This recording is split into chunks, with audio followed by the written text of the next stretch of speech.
मोगैम्बो खुश हुआ। हा हा हा, यही कहोगे तुम after watching my video. Welcome to the second episode of Explained Microbiology Edition. Today I will be teaching you hypersensitivity. Hypersensitivity वो क्या होती है? It is an altered immune response against an antigen. Antigen क्या होता है? Foreign body जो enter की हुई है. So an altered immune response against an antigen characterized by hyperreactivity. Body ज्यादा रिएक्ट करती है. ओवर रिएक्ट कर रही है बॉडी. फिर leading to an immunopathology. Immuno is immune system and pathology is disease. So immune system related कोई disease हो रही है. So this may result in tissue damage. So problematic है, tissue damage हो रहा है. So this is a problematic thing. तो hypersensitivity. अभी इसकी prerequisite क्या होती है कि you should be pre-sensitized to the antigen. If the antigen has already come inside your body once, फिर ही हो सकता है hypersensitivity. If you have not already been exposed to the antigen, there is no hypersensitivity. So Peter Gell and Robert Coombs, these are the two people, ये scientists हैं, they gave the classification of hypersensitivity. So they have classified it into 4 types and another thing called immunopathology. So the first one is anaphylaxis. The second one is cytotoxic reaction. The third one is an immune complex mediated hypersensitivity. And the fourth one is cell mediated hypersensitivity. The first 3 are immediate.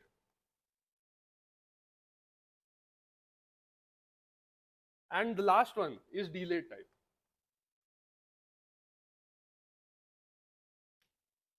So these 3 will happen immediately after the antigen enters the body for the second time. While this one takes a little bit of time, थोड़ा slow है. And immunopathology बताऊंगा बाद में. The first type 1 hypersensitivity. Type 1 होती है IgE mediated. IgE is a type of antibody. So वो antibody IgE present होनी चाहिए. So it IgE mediated acute inflammatory response. जैसे मैंने बोला पहले कि it is immediate. Acute मतलब short lived but intense. बहुत ज्यादा intense होती है. तो immediate भी होती है, short lived होती है और intense होती है. It is an inflammatory reaction.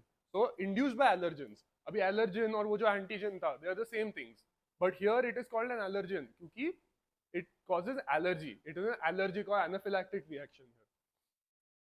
So the first term I need to tell you is atopy. Atopy is excessive and continuous production of IgE.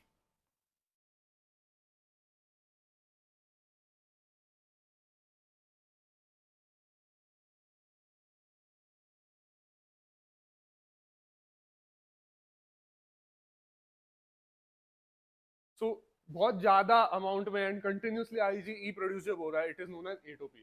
सो एटोपी इधर it is the one that is causing the hypersensitivity. अभी इसका mechanism समझते हैं सबसे पहले. The mechanism is the first allergen or antigen that has entered the body. It causes a humoral immune response. Humoral मतलब antibody mediated. Antibody produce हो रही है उसके against. मतलब ये होता है because of your B cells. तो इधर क्या हो रहा है? Antibody mediated. एंटीबॉडी कहां से आती है? बी सेल से. ओके अभी एंटीबॉडी कौन सी है? ये this is the IgE, the IgE immunoglobulin E. तो इम्यूनोग्लोबुलिन E फॉर्म होता है and it forms by plasma cells. Plasma cells are active B cells basically. तो active B cells IgE produce करेंगे. तो ये जो IgE का FC पोर्शन है ऑन द एंटीबॉडी, ये बाइंड करता है FC रिसेप्टर से which are present on your mast cells and your basophils. So ये basophils और mast cells पे जो FC receptors होते हैं IgE के, उस पे जाके IgE जाके बाइंड करता है. ओके अभी ये हो गया बाइंड. तो this is called sensitisation of the cell.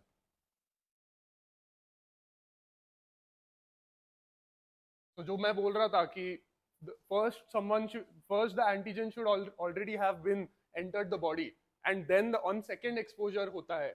जैसे मैंने पहले बोला था, the host should already be in a sensitized state. Sensitized state मतलब ये जो यहाँ पे हो रहा है कि the antigen जो था वो already body में enter किया होना चाहिए. So here ये sensitization हो रहा है मतलब these cells which are mainly sensitized in the body. अभी on subsequent exposure मतलब सेकेंड टाइम जब एंटीजन एंटर करेगा बॉडी में या तो एलर्जन एंटर करेगा बॉडी में, तब क्या होगा, IgE will get cross linked. Cross link मतलब अगर समझो ऐसे है वो सेल्स के ऊपर वो क्रॉस हो जाता है, तो they get cross linked. And इससे क्या होता है, डीग्रैन्युलेशन हो जाता है मास्ट सेल्स एंड बेसोफिल्स का. मास्ट सेल्स और बेसोफिल्स होते हैं granular tissues, granular cells, sorry granular cells होते हैं. तो ये मास्ट सेल्स और बेसोफिल्स के ग्रैन्यूल्स हट जाते हैं. Why? Because this IgE got cross linked. इसकी वजह से हो जाता है. There is another mechanism, वो ज्यादा डिटेल में हमारे लिए नहीं है.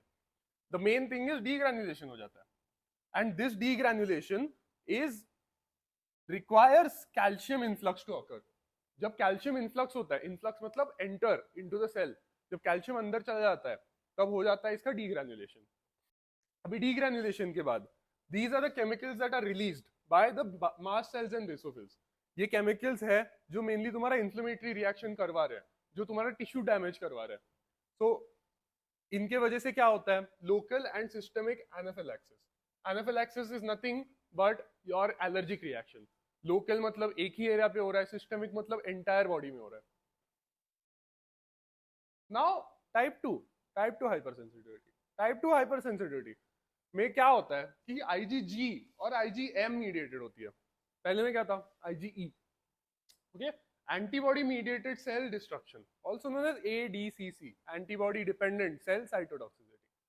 अभी इसमें ये तो फर्स्ट हो रहा है ADCC. Second and third things that are happening are complement activation and phagocytosis. Complement activation के लिए refer to the first video of explained. अगर देखी नहीं हो तो जाके देख लो. इसमें क्या होता है, let's look at the mechanism first. IgE और IgM फॉर्म होते हैं. अभी इसमें क्या है कि दिस डजंट रिक्वायर एलर्जेंस और एंटीजेंस फ्रॉम आउटसाइड. यहाँ पे सेल्फ या cross reactive antigen. Self antigens मतलब your own antigens, and cross reactive antigens mean that antigens that are very similar to some foreign antigen. खुद के antigens तुम्हारे which are very similar to foreign antigens are known as cross reactive antigens. So against these cross reactive antigens your body thinks की foreign object है, इसको मारना है. तो cross reactive antigens के अगेंस्ट बन जाएंगे तुम्हारे एंटीबॉडीज और इम्यूनोग्लोबिन. तो ये कौन से G और M बन गए. अभी इसके बाद क्या होगा कि this IgG and IgM goes and binds to the antigens, and ये बाइंडिंग के वजह से हो गया तुम्हारा ADCC, opsonisation and complement activation. अभी ऑप्सोनाइजेशन क्या होता है, नथिंग बट फैगोसाइटोसिस का एक्टिवेशन. ओके, तो अभी इसमें एग्जाम्पल होते हैं मेनली दो. It is blood transfusion and hemolytic anemia and blood transfusions. And now for the type 3 hypersensitivity. Type 3 hypersensitivity में क्या होता है कि it is an immune complex mediated hypersensitivity.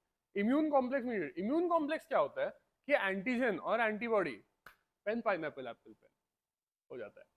So characterized by antigen antibody complexes, मतलब तेरे immune complexes deposited in tissues और mainly vascular endothelium में होता है. वैस्कुलर एंडोथेलियम मतलब inside of your blood vessels. जो ये तुम्हारी ब्लड वेसल है, ये तुम्हारा अंदर का जो पार्ट है, इसे कहते हैं वैस्कुलर एंडोथेलियम.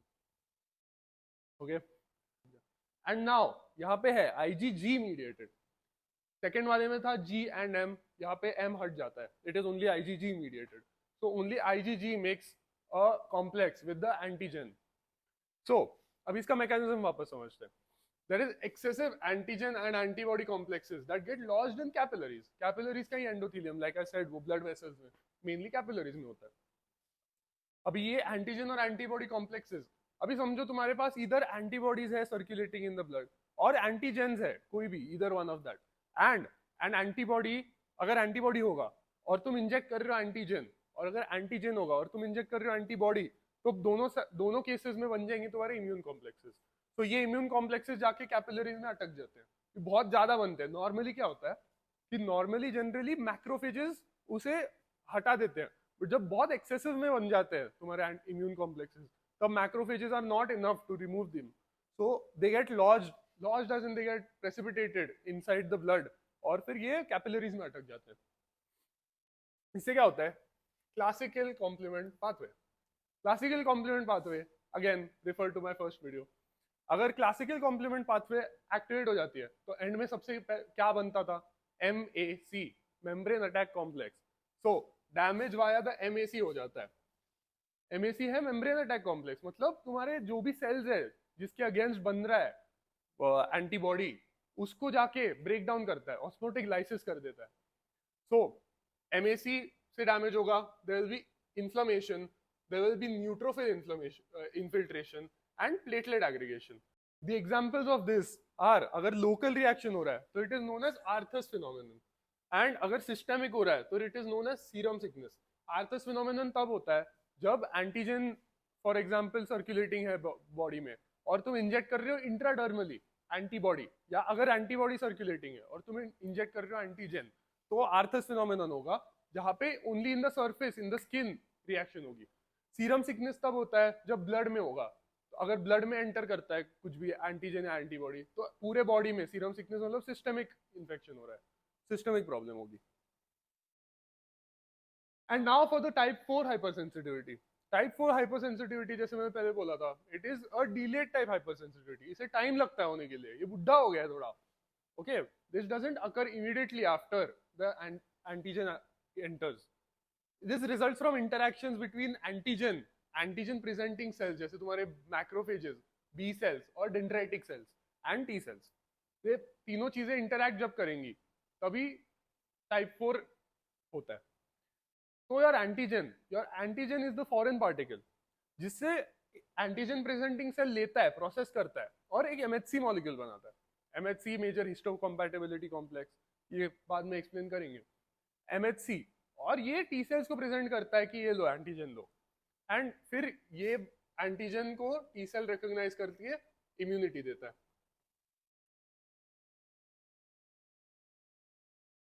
अब तुम्हारे दो टाइप के टी सेल्स होते हैं, CD4 cells also known as T helper cells और CD8 cells also known as T cytotoxic cells. तो यहाँ पे CD8 एंड CD4 सेल्स ये हो गए तुम्हारे T cells. They will recognise antigen through the MHC. जैसे मैंने पहले बोला था, एंटीजन प्रेजेंटिंग सेल्स एंटीजन को लेंगे, उसे MHC में कन्वर्ट कर देंगे. तो ये MHC है जो तुम्हारे टी सेल्स रिकॉग्नाइज कर सकते हैं. So your T cells will recognize the antigen through the MHC, and then antigen presenting cells will also release IL-1. IL-1 is an interleukin 1, which is a type of cytokine. Cytokine मतलब chemicals होते हैं which mediate something in your blood. तो ये IL-1 produce करते हैं. IL-1 से क्या होता है कि it causes T cell proliferation, तो टी सेल और बढ़ जाते हैं, तो टी सेल और बढ़ गए तो और रिकॉग्निशन हो जाती है, तो immune reaction becomes more and more strong.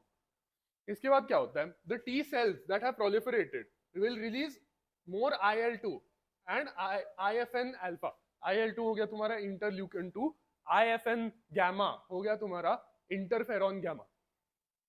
इससे क्या होगा कि नॉन स्पेसिफिक टी सेल्स मतलब they do not need a specific antigen to bind to, ये किसी को भी मार सकते हैं. तो ये non specific T cells and macrophages employ हो जाते हैं, उनको काम मिल जाता है, तो वो नंबर में बढ़ जाते हैं और नंबर में बढ़ के करेंगे तुम्हारा इन्फ्लेमेशन एंड सेल डिस्ट्रक्शन.